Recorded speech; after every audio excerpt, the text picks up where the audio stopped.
The first thing that I have learned is prayers is key. Prayers is key. In other words, God is key. The word of God is key. Anything that concerns God to me is key. Now, I have always prayed. Okay, I've always prayed, but it hasn't always been like a deliberate commitment. It's always been like, oh, okay, I have time, I'm going to pray. Or I feel like praying, so I'm going to pray.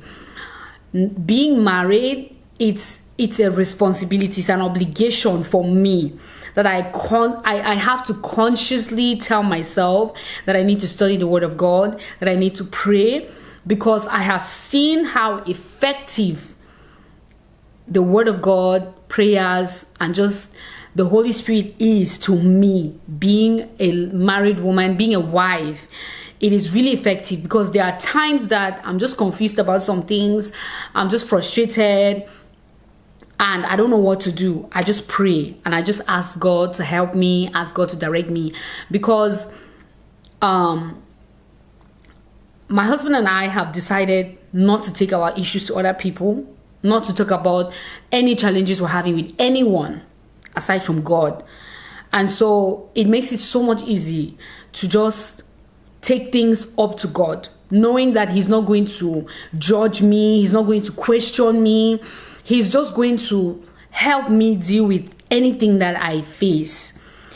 And I'm going to say that this lesson is a huge one for me, because now my life with God is different from the way it was when I was in my single days.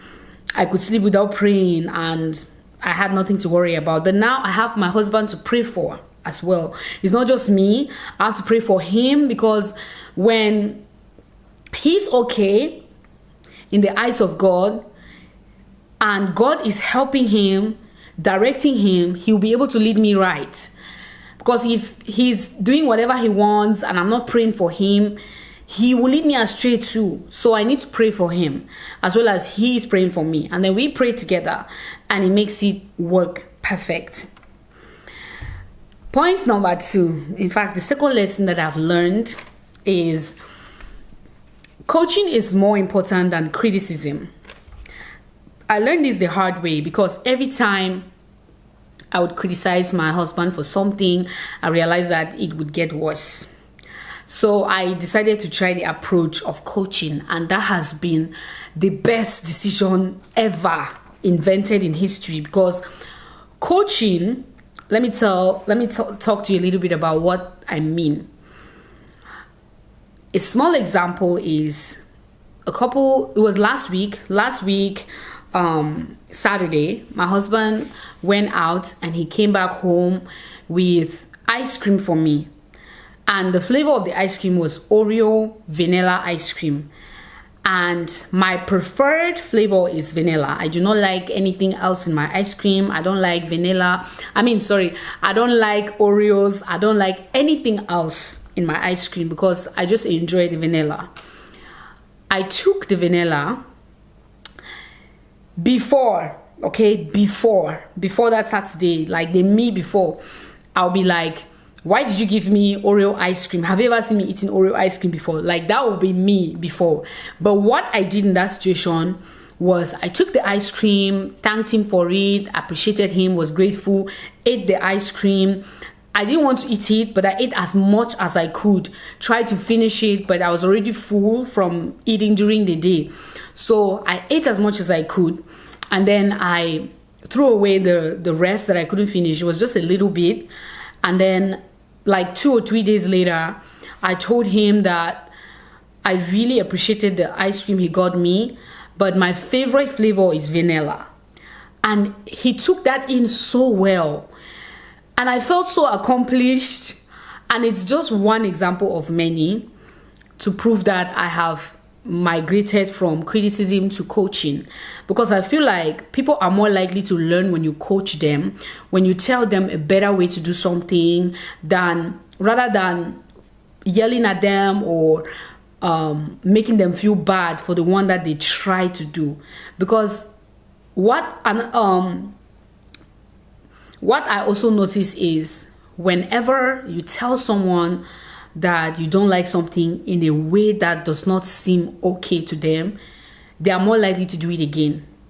But when you figure out a way to say it in a way, in a nice way, in a really polite way, in a respectful way, they will try to adjust. So that is my second lesson. Coaching is more important than criticism. I'm not saying that criticism is not important. Sometimes you need to criticize, okay? Because that's how people know what is wrong with them sometimes. But I focus more of my energy on coaching. Number 3, okay? Every party should be involved in decision making. This one is one that I deliberately told myself, you know what, I'm married now. I can't make any decisions on my own, especially big decisions. I can go to the store and spend money reasonably without asking my husband, without telling him that I'm going to the store to spend money or spend this amount or however much I'm planning to spend. That is different from like a big decision. Say I can't just wake up and say I'm going to travel to see my parents. My parents live in another state. I can't just wake up and decide to go see them without discussing it with my husband to find out if it is a good time to travel, because he might have other plans and I just bombard him with a plane ticket to see my parents and it doesn't seem respectful. And this is a really big struggle for me because I used to live alone. I used to just wake up, travel, do whatever I wanted to do. But now it's different. It may feel like, oh my God, I'm being chained. But then it's also good for me because I am more responsible with decisions. And my husband used to be the same way. He would just wake up and do something and we would argue about it because he's used to taking his decisions by himself without asking anybody's opinion. So I have to constantly coach him. We have to coach each other. Like, if you want to take big decisions, you need to discuss it with me first. So you know how I feel. And there are also some small things that we need to talk to each other about, right? I can't just wake up and change the kitchen color just because I'm the one who cooks in the kitchen all the time. I can't just wake up and change the dining room set just because I prefer a particular one. We need to talk about, okay, here's a dining room set that I saw. This is why it's better than the one we currently have. Things like that, just to get the other party's opinion. And it is very, very respectful to discuss things like that before making decisions. Now, lesson number 4 that I have learned is I have learned that finding something that I enjoy by myself, okay, other than with my partner is important, because there may be a time that I want to do that thing that I enjoy by myself and my partner does not want to. I shouldn't be offended just because he doesn't want to do that thing. It may not be something he enjoys. As long as it's not negatively affecting any of us or negatively affecting our marriage or our relationship, I have learned that, you know, I love doing my makeup, I love doing my hair, I love doing my nails, I love going out to shop, things like that. But my husband does not enjoy those things, but those are things that I enjoy. And finding something that I enjoy by myself really helps me relax when I'm tensed or under pressure or stressed about something. Or maybe he's stressing me out and I just want to relax. If somebody is stressing you out, you may not want to relax with that person because they are going to stress you out even more, right? So if I have something that I enjoy alone, I'll do it alone to ease my stress. So whenever I am stressed out, he stresses me out, I enjoy organizing things, arranging things, cleaning things. I do those things to ease my stress. My husband does not necessarily enjoy those things, right? But he's very neat and organized. It's not like he enjoys it. It's a part of him. But me, I enjoy it because it helps me relax. I also enjoy driving to go shop. If I'm pissed, I will go shopping, right? Because it gives me, it relaxes me. It relaxes my muscles and it relaxes my brain. But if I don't have anything that I enjoy doing on my own, I'll be stuck here being angry at somebody who made me angry for the rest of the day. And that's not healthy. So very important.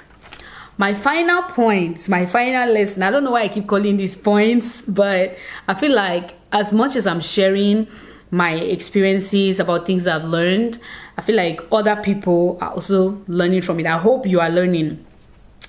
Balancing being a homemaker with a full-time job and other hobbies is very challenging. I was actually trying to word this differently. I am a full-time worker. Okay, I have a 9-to-5 job. I also have to be a full-time homemaker, which means I cook all the food in this house. I keep this house clean and organized. I make sure that things are in order in the house. My husband goes to work, like to a physical location, which makes it hard for him to do certain things around the house. But I work from home, so I'm more flexible. I still have to create a way to balance out myself, and I'm still trying to find the best balance. And so far, juggling both of them has been amazing. Sometimes it's a little bit stressful, but it's working.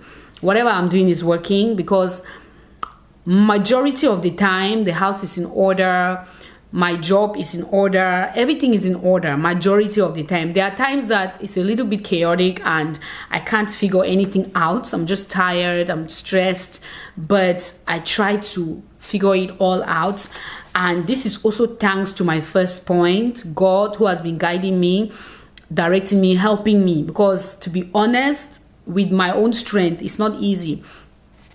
So these are all my 5 lessons that I've learned. There are so many things I've learned, but I wanted to keep this list very short and brief. This is my list. I wanted to keep it very short and brief. I'm probably going to do another video, but it's going to be a different type of video, but still related to what I just did today. I hope you enjoyed this video and I hope you learned something from this video. If you did, give the video a thumbs up and share the video, like this video, comment, subscribe to the channel so that you don't miss any videos. I am going to go right now. Thank you so much for watching. Bye bye.